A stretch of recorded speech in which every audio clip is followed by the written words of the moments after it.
In the ever-evolving landscape of technology, few stories are as captivating as the rise of OPPO and Vivo.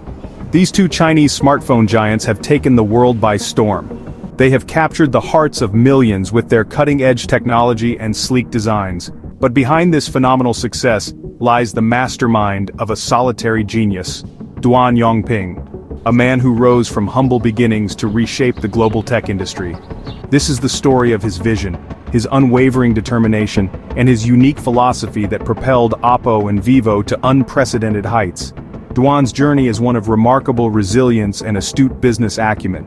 He is a true visionary who dared to dream big and had the tenacity to turn his dreams into reality. His story is an inspiration for aspiring entrepreneurs and a testament to the power of innovation and unwavering belief in one's abilities. Join us as we delve into the extraordinary life of Duan Yongping. Let's unravel the secrets behind the making of OPPO and Vivo. Duan's tale is not just about smartphones, it's about the power of human potential. It's about the unwavering spirit that can overcome any obstacle. It's a story that resonates with the very essence of innovation and entrepreneurial spirit. As we journey through his life, we'll uncover the strategic brilliance that led to the birth of two iconic brands. We will understand how Duan's vision continues to shape the future of technology. Duan Yongping's story begins in Jiangxi, a province in southeastern China. Born in 1961, Duan's childhood was modest. He grew up in a time of significant change and uncertainty in China. Resources were scarce, but young Duan possessed an unquenchable thirst for knowledge. He spent countless hours immersed in books, his mind eager to absorb every bit of information he could find. Despite facing financial constraints, Duan excelled academically. He secured a coveted spot at the prestigious Zhejiang University. He graduated with a degree in electronic engineering. This education proved to be the foundation upon which he would later build his tech empire. His early experiences instilled in him the values of hard work, perseverance, and resourcefulness. These qualities would become the cornerstones of his leadership style. After graduating, Duan's career took him to Beijing. There, he joined a state-owned factory. This experience gave him valuable insights into the workings of large organizations. It also ignited within him a desire to chart his own path. He yearned for the freedom to innovate and create. It was during this time that Duan's entrepreneurial spirit began to blossom. He realized that true success lay not in following the beaten path but in forging his own. In 1989, Duan took a daring leap of faith. He left the security of his job and ventured into the unknown world of entrepreneurship.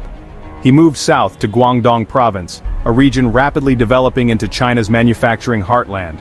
There he accepted a position as the factory director of a struggling electronics company named Subor. This was a pivotal moment in Duan's journey. He took charge of a company on the verge of collapse. Under Duan's leadership, Subor underwent a remarkable transformation. He possessed an innate understanding of the market and consumer desires. Recognizing a gap in the market, Duan decided to focus on creating affordable electronic products for the masses. His first major success came with the launch of a gaming console called Xiao Ba Wang, which translates to Little Tyrant. This console became an instant sensation across China. Duan's marketing genius was instrumental in Xiao Ba Wang's triumph. He cleverly positioned the console as an educational tool for children. This resonated with parents who were eager to provide their children with a competitive edge. The console's popularity skyrocketed. It became a cultural phenomenon. Duan had demonstrated his ability to tap into the pulse of the Chinese consumer. He turned Subor into a household name. By the mid-1990s, Subor was a billion-yuan company, a testament to Duan's leadership. However, Duan's entrepreneurial spirit yearned for more. He envisioned a future beyond gaming consoles. He saw the immense potential of the burgeoning mobile phone market. In a move that surprised many, Duan resigned from Subor at the peak of its success. He was ready to embark on his next big adventure.